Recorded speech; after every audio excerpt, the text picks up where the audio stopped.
who are here. We have David Shell with us today, which is super exciting. Fun to have the author of the book that we've all been reading, Without a Chair, with us. So he's here to talk about his book and to answer any questions that you guys have about the book. David, do you want to start and just tell us a little tiny bit about the book, like what got you started into writing the book, what inspired you to write it, or anything else that you want to share briefly with us about the book before we dive into any questions? Sure. Well, the book is a novel. However, it is based on actual events, and in particular based on the actual events of my life. And I kind of reached, I don't know, the age of 50 or so, and this issue of divorce had been pretty much nonstop in my life since about age 7. And finally, I just kind of wondered, okay, maybe this issue is in my life for a reason. And I kind of felt like, okay, maybe it's time to kind of do something about it. And so I started an organization called Kids Against Divorce, and throughout speaking to various people throughout the country, and I kind of kept getting met with the question, okay, wow, you are really passionate about this issue. Why are you so passionate about this issue? People get divorced every day and move on, and boy, you are really kind of taking a stand. And unfortunately, I couldn't really answer the question in 30 seconds. It had, like I said, it had been 40 plus years of this issue, and I never really experienced the quote unquote good divorce. So it was just kind of catastrophic, divorces with just all sorts of awful outcomes. And so there really wasn't a 30-second answer to why are you so passionate about this. And someone I knew who was in the film business said, write a book. And so I, kind of didn't exactly know what I was doing in there, but sought out advice and what have you. And I thought this would take about 6 months to do, and took about 5 years, and here we are. So that's kind of the long and short of it. Yeah. I'm not hearing you, Julie. Oh, okay. Let's see. Can you guys all hear me? No, I can't. You're like slightly quieter than before. Can you guys hear me better now? Yep. Yes. Okay. Love it. Okay. All right. So thanks for sharing that with us, David. It's interesting to hear about how the background process of it. And of course, I think just one other thing, not to interrupt you, Julie, but just kind of one other kind of bit of background to it is, again, I mean, I'm 56, just turned 56 years old last week. And so again, when I talk about age 7, that goes back to the 1970s. And it's just a far different landscape, divorce now versus then. And so again, another reason where all of a sudden the passion kind of stands out is that divorce is just so commonplace today. Why are you making such a big issue of this? Like I said, I've experienced it in a different landscape as well as the current landscape. Yeah, no, I think that's a great segue into why we are reading your book, the sections that we've chosen for our class, because this class is adolescent development, and we're concerned about adolescent development, not just now, but how has it changed across the time periods. And so I think that's very relevant for the students in this class, what you just said. So how you experienced divorce as a child and an adolescent may be very different from how adolescents may be experiencing it now. And so especially for some of the people in this class, if they've lived through it or experienced it, they may have experienced it differently than what they're reading in the book. But also, a lot of them may be taking this class thinking, well, I want to work with adolescents someday. That's why I'm taking an adolescent development class. So how are they experiencing divorce? It may be different than what they're reading in the book. So I think that, that's interesting comment, that it's going to be different than what it may be. Yeah. Well, I think, to some extent, and even drawing back on the discussion we had with your, spring semester class, I think absolutely, that kids are experiencing, and adolescents in particular, experiencing it different. However, I think there's still a lot of the same issues that are kind of timeless. And I Yeah. think so that even kind of probably confuses it more for, today's adolescent. Yeah, I think you're right. I think the thing that's different is what you mentioned, that divorce has become normalized now. And because it's so many kids that are experiencing it, and so they're like, yeah, my parents got divorced. And so as a society, we kind of just say, oh, you should get over that. Like, everybody goes through that. It's not a big deal. And so we kind of push it aside, when in reality, what your book shows is that this is a big deal for adolescents. This is a hugely traumatic event. And we can't just brush it aside. This is really affecting development, and it's bigger than we can't just ignore this. It's having larger developmental effects. So I think it's great for highlighting that. So Yeah. I'm not going to keep talking. I'm going to let the students ask questions, because I could go on and ask more questions and discuss it. I'm going to let other people jump in too. So if there are any students who would like to jump in and ask a question, Marissa, hi, I see that you joined us as well. Welcome. Hi, Marissa. So if anybody would like to jump in and ask a question, I'll turn it over to you guys now to throw a question out for Mr. Shell. You Go can ahead. go. I was going to ask about, so in chapter 7, near the end, when Gil's grandfather dies, and how he kind of like internalizes that guilt, were you thinking about, like, when you wrote that, were you thinking about like confirmation bias? Because he kind of blamed himself before, and now he's sort of blaming himself again, just because he was the last person to be there at the point in time when his grandfather died. And he's turned what could have been positive, his grandpa wanting to see him one last time, into a negative, where he's like, oh, I'm the reason he died, because he saw me last. Yeah, I mean, I wouldn't say that I had confirmation bias in mind when writing it, but it certainly is clearly an illustration of that. And I think that's the, once you start kind of down a road of blaming yourself for things, it's kind of, an endless windy road that, you can kind of, it's kind of, somewhere along the way, someone kind of was talking, that successful people don't envision failure. It's not to say that failure doesn't happen and that they don't overcome it, but they don't envision it. They just see success.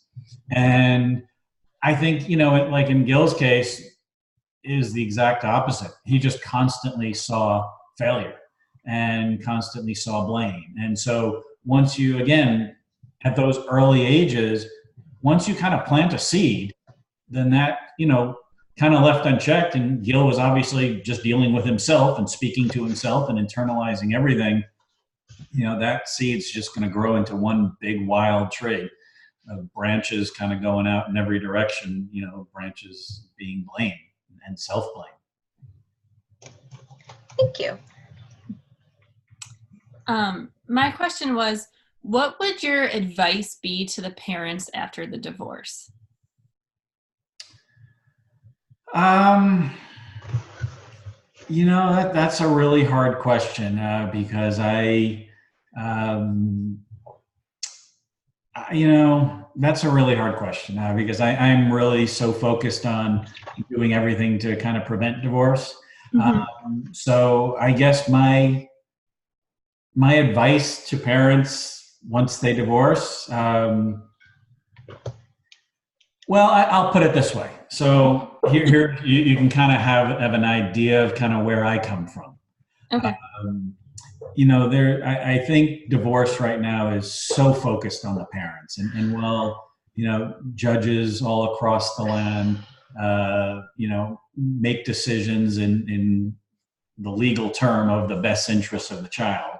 Mm-hmm. And obviously, a caveat to everything you know, I mean, again, I'm really a strong advocate for marriage, and I'm very anti-divorce. However, you know, where violence is involved, that's criminal, and that's just should never be tolerated, period, the end, finish. So, you know, whenever one of the problems in speaking about divorce is people are always kind of saying, well, what about this case? And what about that, you know? And so it's hard to speak about divorce in a broad kind of general way. So kind of that out of the way, whenever I'm saying anything, you know, anytime there's domestic violence, that's not what I'm discussing. And you know, I mean, I don't think, you know, well, I'd love to see a 0% divorce rate. That's not reality. But a 50% divorce rate isn't reality, even though it is as well. So there's always going to be some cases. So all that kind of said, you know, my advice for parents is to really kind of step outside themselves. And parents tend to rationalize what they want as what's best for the child. And in some cases that may in fact be true. But I mean, I'll tell you one of the things that I had, I've done some legal work, and as far as Marriage Education Act. I don't know if you've had a chance to look at that, about kind of advocating for education. Some of the other work I did was in something called bird nest custody, and having that as a default kind of de facto custody arrangement. And that is basically where the child stays in one home and the parents rotate in and out of homes versus, you know, the child rotating out. And that's a custody arrangement that is not popular at all, and it's probably done in, you know, 1% of divorces because it's not convenient for the parents. It's convenient. It's what's truly probably best for the child, but it's not what's convenient. So I guess long way around of saying that, you know, look in yourself in the mirror. Are you truly doing what's best for the child, or are you doing what's best for you, kind of masked as what's best for your child? And I don't know how many people are willing to truly answer that question honestly. Gotcha.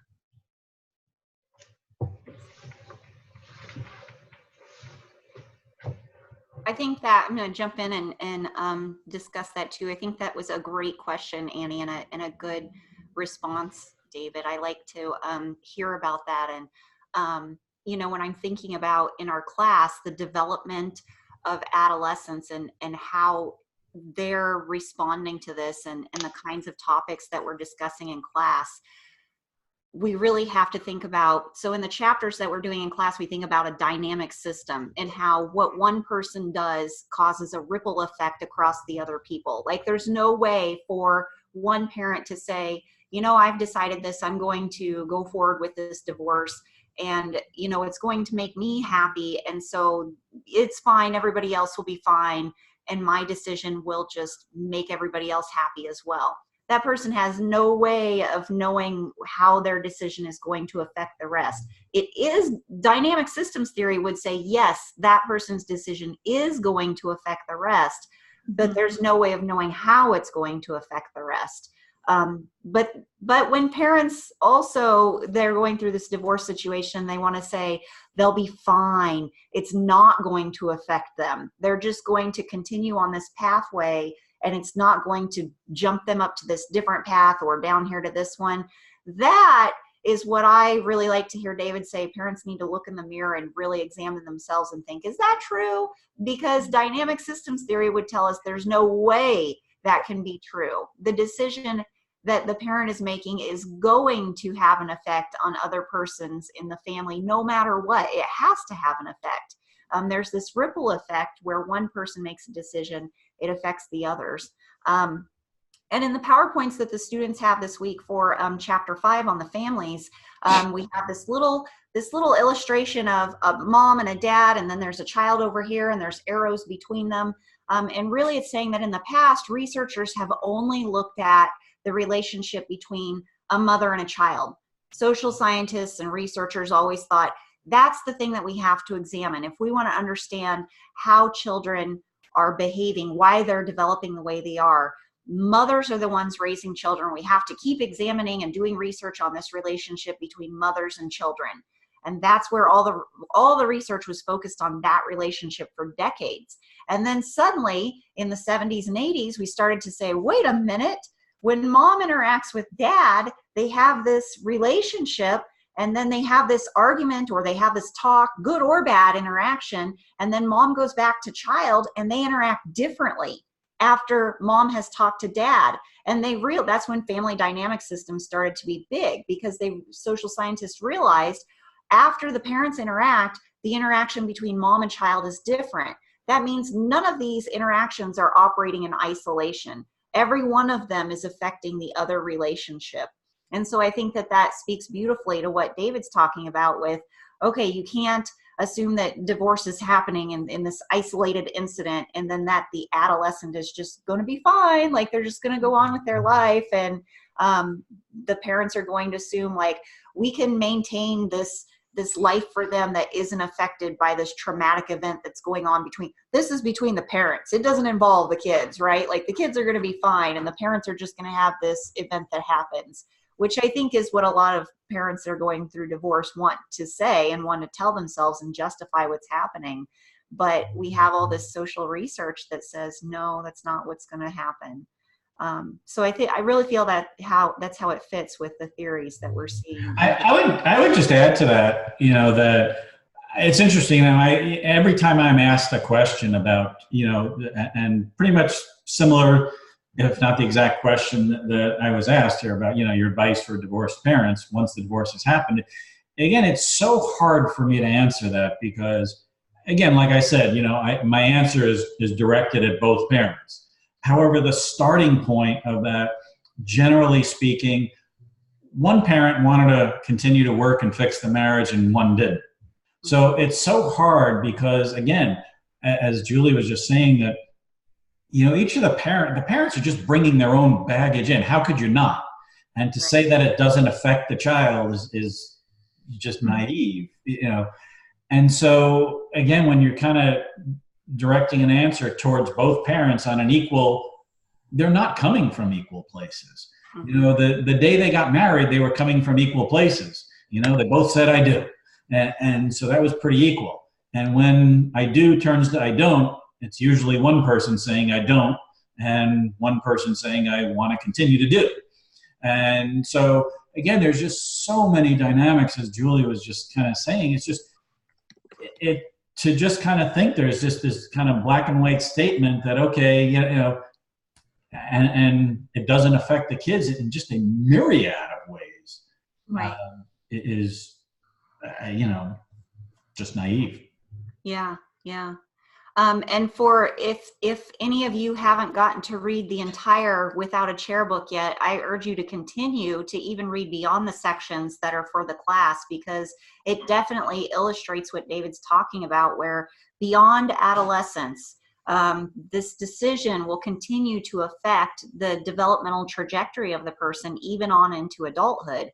And so whether people want to talk about good divorce, bad divorce, however the parenting is after the divorce happens, that child will develop differently. It'll just be different for that person than if their parents had not divorced. And the effects of that can be seen. One example is in David's book, which is why I like that we're reading it for this class. But there's no way for it to be the same as before the parents are divorced. That doesn't mean that the person can't be successful in life. It just means it's definitely going to be a different kind of development than if the parents stayed together. Let me jump in.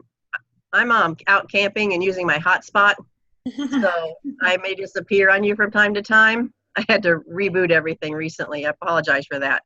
So I may have missed this question already. In case I did, I apologize.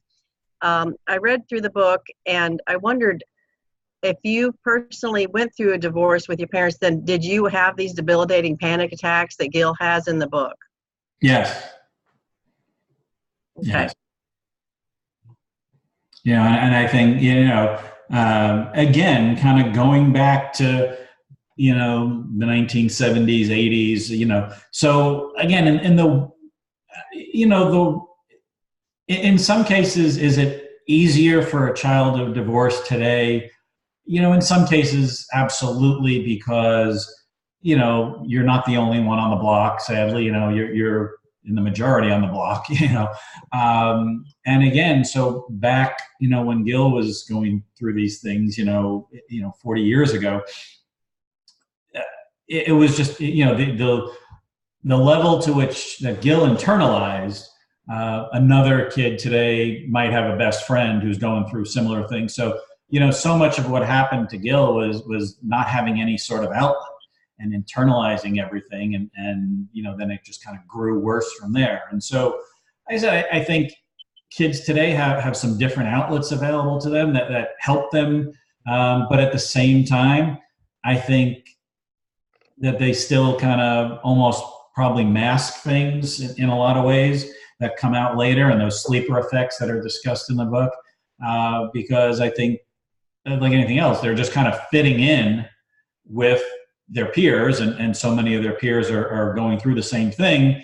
But are they really kind of, you know, letting their guard down and say what they really bottom line feel, or are they just kind of fitting in? And so in some regards, just that ability to fit in today makes it easier for a kid. But I would also argue that some of the same things kind of continue to go on. Did you recognize them as panic attacks as a child, or if you didn't recognize them? No, which probably made it worse, not knowing like, what is this and what's happening to me? And just, I mean, basically spent time just trying to hide didn't have any knowledge of what was going on, but knowledge of enough that, okay, this isn't normal. And so all Gil chose to do was hide. You know, and because wanted to fit in. And, you know, again, I mean, you look back, I mean, again, sadly, I mean, you know, for every bit of progress we've made, there are a lot of unintended consequences. I mean, you know, a kid going to therapy back in the 1970s, you know, that kid's going to be ostracized, and things aren't going to go well on the playground. You know, versus a kid today where it's so accepted. And like I said, there's a wonderful component to that, but at the same time, you know. It's sad so many kids need therapy. Yeah, exactly. So, you know, had no knowledge. I had no knowledge. All I could do was just try and hide it. And then it just grew worse. Right.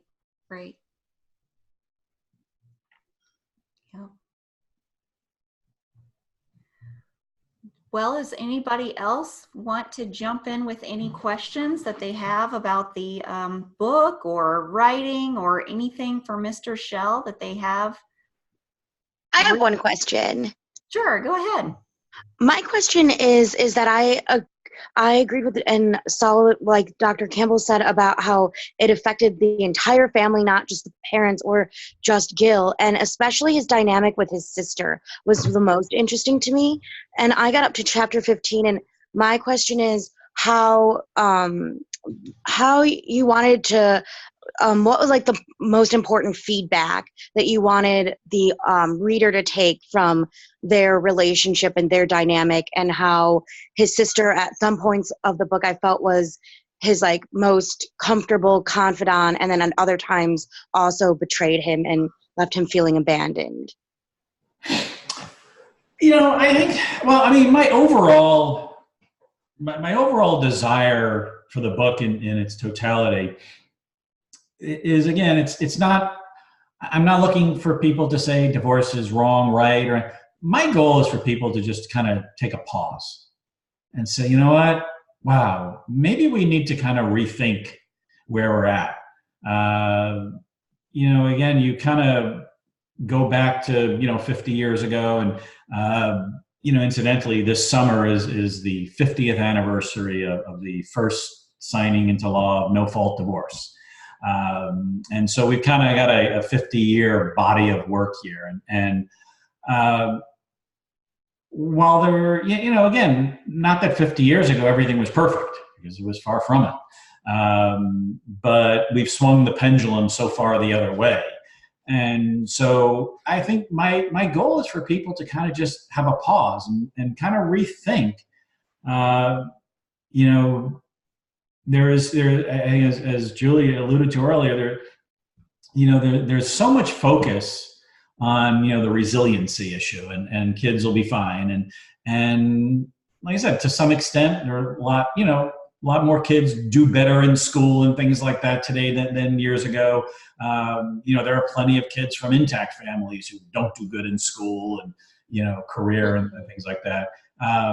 But I would argue that universally it will come out in your adult relationships. And so when you look at Gil and his sister, to me, they were each experiencing the divorce in such different ways. They each had, again, there was an age difference between them. It was an 8-year age difference between them.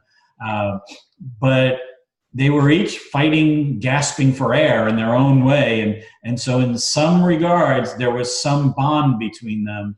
But at the same time, they were gasping for air and in their own ways and kind of conflicted in so many ways. And so, that I kind of look at, I think so much today in divorce is focused on, maintaining relationships with parents. And obviously that is important. But I would almost put forth that kind of if there are siblings involved, it's almost like that sibling relationship becomes more important than the parent relationship, because they are kind of united as a team.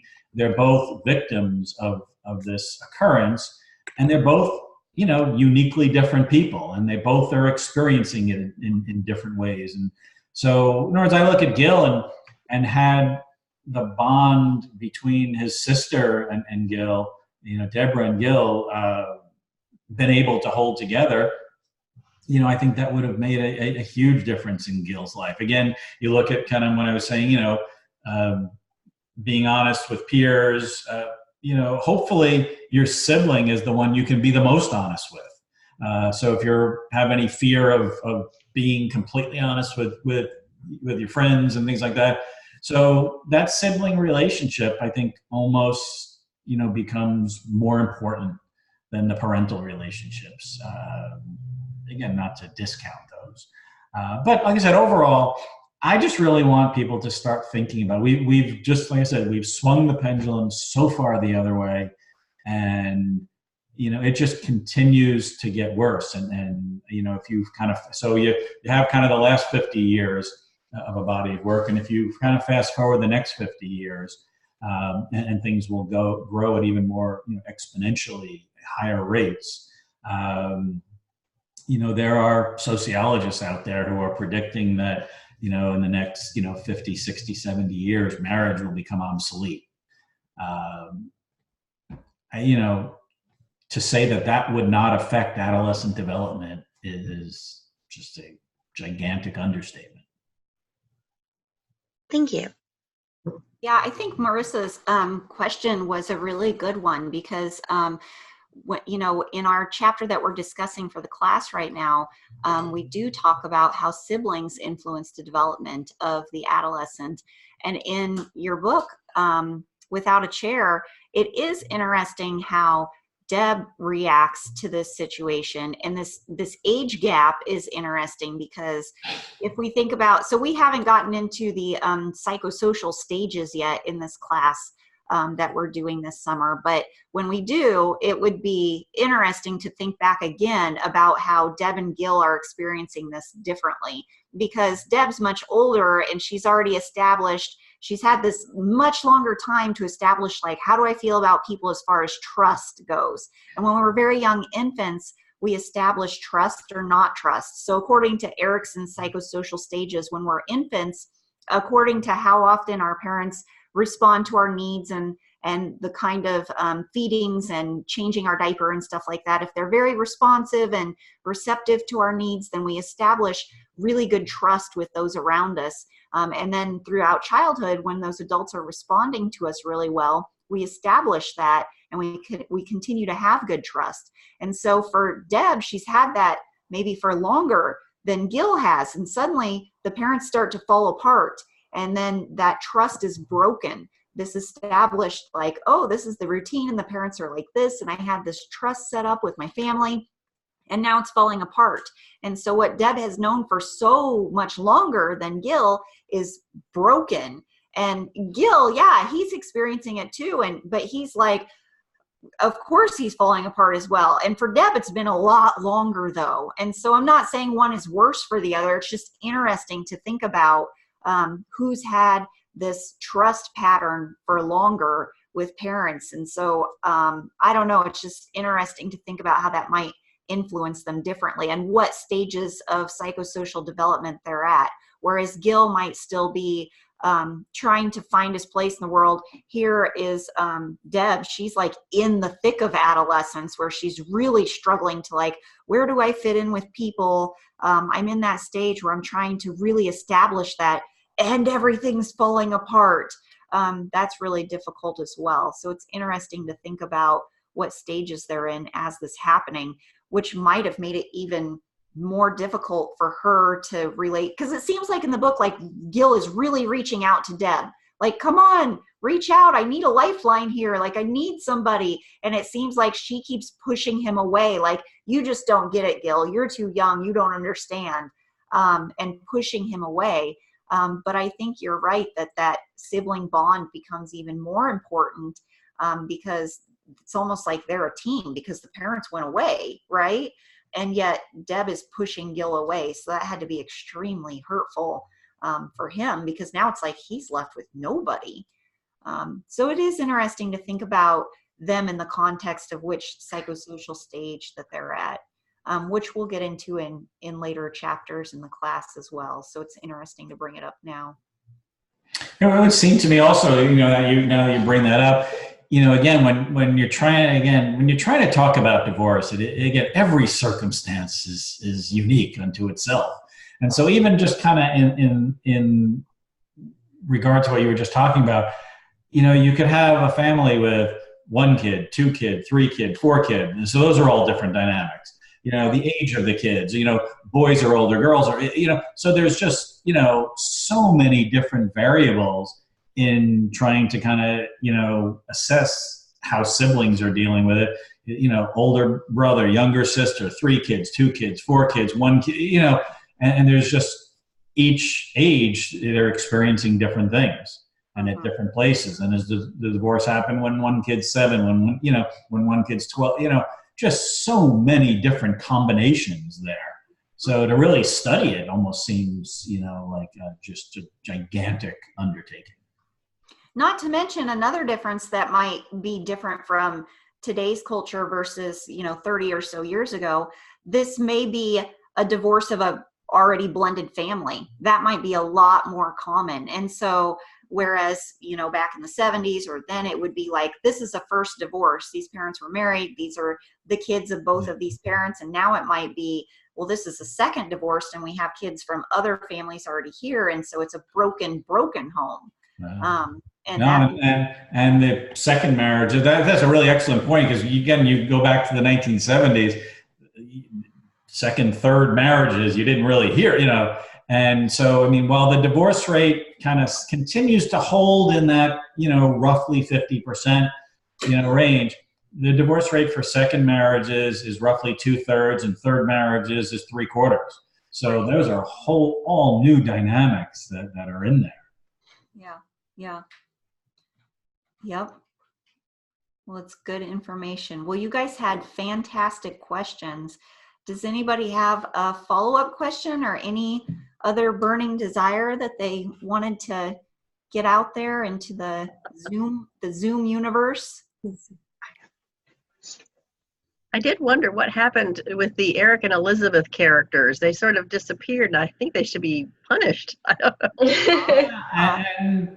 And that's something, again, that what happened in with the parents, and I'll say kind of still hurts me to this day.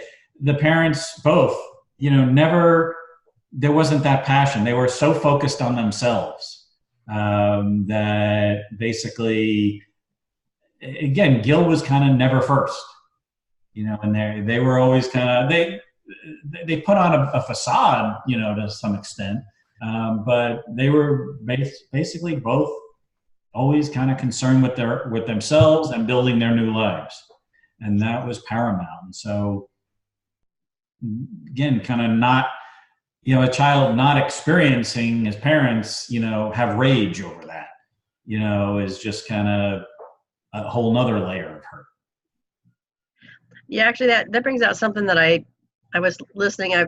When they got divorced, and I think this is not unusual even now, the children became second fiddle to the parents. The parents no longer put their children first. The parents' new relationships took priority over their love and care for their children. And I know that has got to have a long-term negative effect on children, no matter what age they are when this happens. Yeah. Well, it's again, and Julie brought up, we're constantly talking about marriage, but forget to kind of talk about second, third. And I think it's really interesting because, I am of the belief that, even in an intact family, your spouse comes first, not your children. Because if your spouse does come first and you're kind of both, then your children are, for all intents and purposes, becoming first. But there is a kind of hierarchy that, your spouse comes first, and, people don't want to kind of be caught saying my kids aren't first in my life. No, your spouse is first. And by doing that, you're putting your kids first. But then when you get into a second marriage, okay, well, if I have kids from my first marriage and I have a spouse who's not, their mother, father, and now, well, how does that, you kind of, that model is broken. Because, basically you're putting another spouse first who doesn't have the same interest in your children. Right. Again, commonplace, today, again, we sit there today and again, the term stepmother, stepfather, mom's boyfriend, dad's girlfriend, these terms just roll off the tongue. They are just, completely used every day. And so we don't stop to think, and stepmothers and fathers all over the place say, oh, I love my stepchildren, and they do. I'm not going to argue that, but there's just no way that they love them as much as their own. Even if they love them, there's just still something that, so you have this kind of model where you're supposed to kind of put your spouse first, but your spouse doesn't have the same love for your kids that you do. And so again, it's just part of all what's convoluted, and trying to kind of create this normal out of abnormal. I kind of call it trying to find the right answers down the wrong road. And so we're in this constant struggle of going back to the original question, the first question that was asked, about advice for, parents, divorced parents. And I don't know, Kathy, you might not. I missed that when I was. Missed that. Again, I would even say, even if you're divorced, try and reconcile. So if you want my advice for a divorced parent, try and still figure out a way to reconcile, because it just, and I think that's the point of this whole discussion, is that we've normalized divorce so much, and yet there is still a lot of the same psychological issues that are going on, no matter how much we've normalized it in the last 50 years. There's so much of the same. And then again, you bring in blended families and creates a whole lot of new issues. Yeah, I agree. And I think as we go through the adolescent development, the rest of the chapters of the textbook in this course, I think it's important that we consider this as an underlying issue of divorce, because even for the adolescents who don't go through divorce in their own nuclear family, their friend has. And they go through it emotionally with their friend. Because as an adolescent, that's when you really start to share those intimate personal details. Say you're 11, 12, 13, and you really start to form friendships based on intimate details. And you might be sharing that with that friend, like, oh, my parents are going through this, and you're really getting those emotions out. And so it may almost be like, wow, I'm experiencing this right along with my friend, those emotions, because they're sharing so much with you. So even if the person isn't going through it, they're experiencing it somewhat. Not as much, of course, as the adolescent whose parents actually are divorcing. But my point is that all adolescents are experiencing this in some way or another. And as we go through every chapter of the rest of this class, it's an underlying thing that I think we have to consider as we think about the cognitive chapter, like how are adolescents changing cognitively? Well, have they experienced divorce or not? I think that's the question we first have to examine. How are they going through biological changes? Have they experienced divorce or not? Let's think about that. As we think about their biological changes in adolescence, how are adolescents changing emotionally? And every single change that they are going to now go through, that an adolescent would go through, is now in the context of, have they been through a divorce or not in their family? And then the answers are going to be different in their cognitive and biological, every change. That's pretty profound. That is a big thing to think about. All these other changes are dependent on, have you experienced a divorce in your family or not? That's pretty big. Mm-hmm.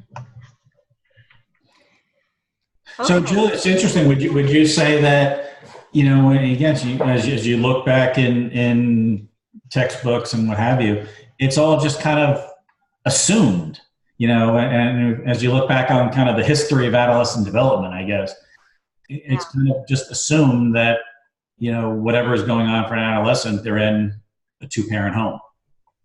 Is that the default of how the textbooks are written and things? Yeah, I think that it's getting more, it gets more attention in the research world, but in textbooks, it's very short. There's always like this little bit of information about statistics, you know, like there's this many kids or adolescents who go through divorce, or there's this much divorce happening in this country or this country.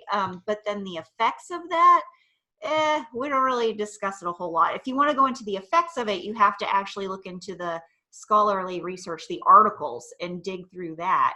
But it's not really presented in courses as, this is a profound thing. We need to really consider all other changes in development based on, has this child or adolescent experienced divorce in their home or not? And I don't feel like it's presented like that in developmental classes at all. But to me, that is a huge life-altering change that then now changes how I examine every other aspect in this child's life in the context of, did this child experience divorce or not? It would be the same as like, so my primary research in life is infant development. And so my main research is right and left-handedness. Is this child developing?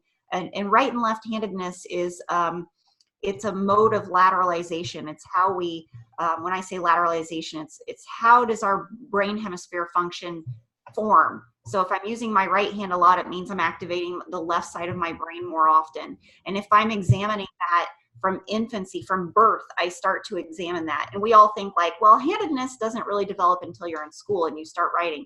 Actually, it starts way, way, way before that, with a lot of motor asymmetries that we see from birth. So if I'm starting to examine that very, very young, I'm thinking every other developmental thing that's happening in this child's life is really dependent on which hand they're using more often, right or left, because so many decisions are based on that very, what we think of as a very small thing, using my right or left hand.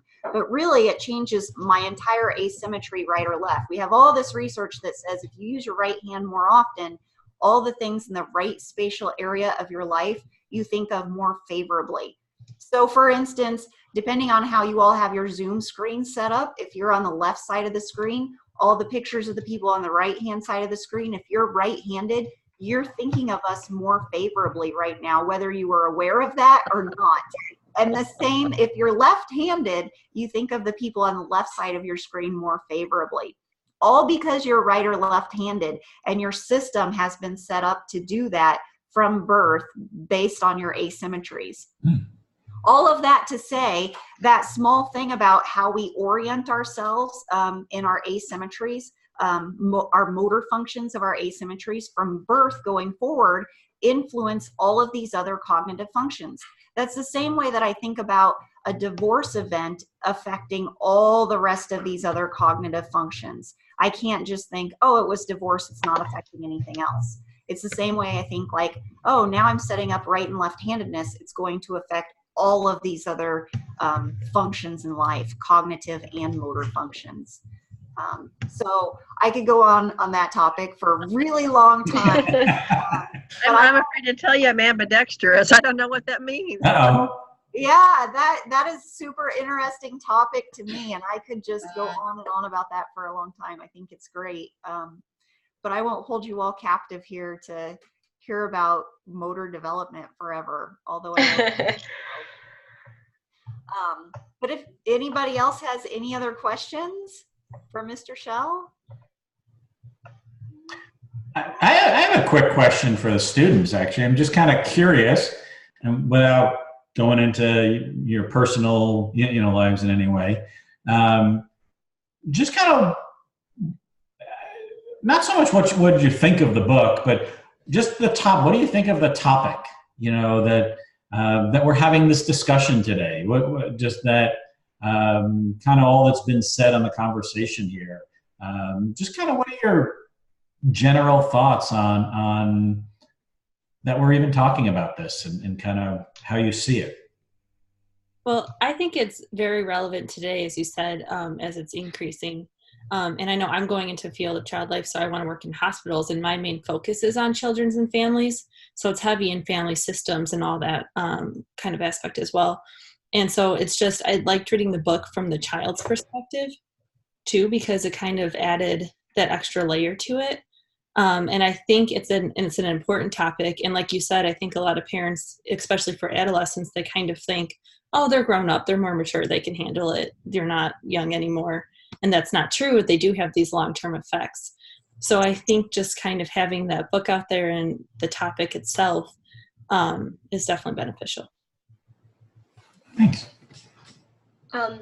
Personally, so my parents weren't married when they had me, and they weren't, I guess they were together for a decent amount of years afterwards, but then they ended up splitting. So I enjoy learning about the topic because it's something I haven't personally experienced.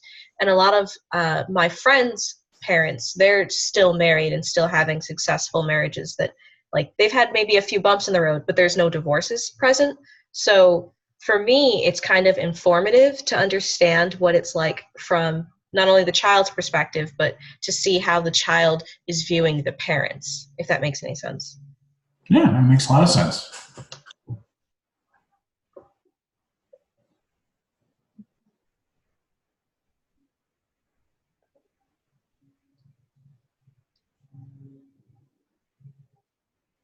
I'm not one of the students, I'm just a TA, but I enjoyed your book, and I think it was, since I'm same age as you are, I see the progression that you talk about as far as when I grew up, almost none of my friends' parents got divorced.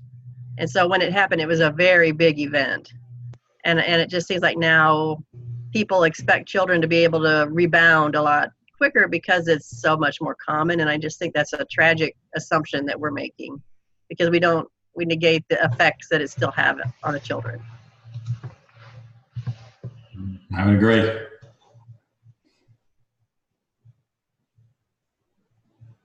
Well, thank you, David, for joining us today. We really, really appreciate it. I think it's wonderful. And thank you for the books. Thank you for Mr. Shell donated all the books for you guys to be able to have a copy, and we're very appreciative of that. So thank you for doing that. And thank you, everybody, for joining today and having this discussion. I think it's really wonderful. And I'm glad to be able to see all of your faces and your voices. This being an online summer class, I don't get to see all of you, and I miss that aspect of the class. So it's really wonderful to be able to connect with you guys in this way. And of course, if you guys want to connect with me again, you sure can. Shoot me an email. This is how I meet with students over the summer in a summer session like this, is either doing a Zoom chat. I am on campus sometimes, so you can connect with me there, but this would be the preferred mode. And usually it's a preferred mode for students too, because you can stay right in your house and connect with me from there. So thanks everybody for joining. And please check for announcements in the ReggieNet. I'm constantly posting them, as you know. I'll be sending out more messages today to keep you all updated of things coming up. So enjoy the rest of your day. And thanks again, Mr. Shell. Thank you so much for giving us your time. We really appreciate it. No, thank you very much. I appreciate all your time. Thanks a lot. All right, you guys. Bye. Bye. Call me, you guys.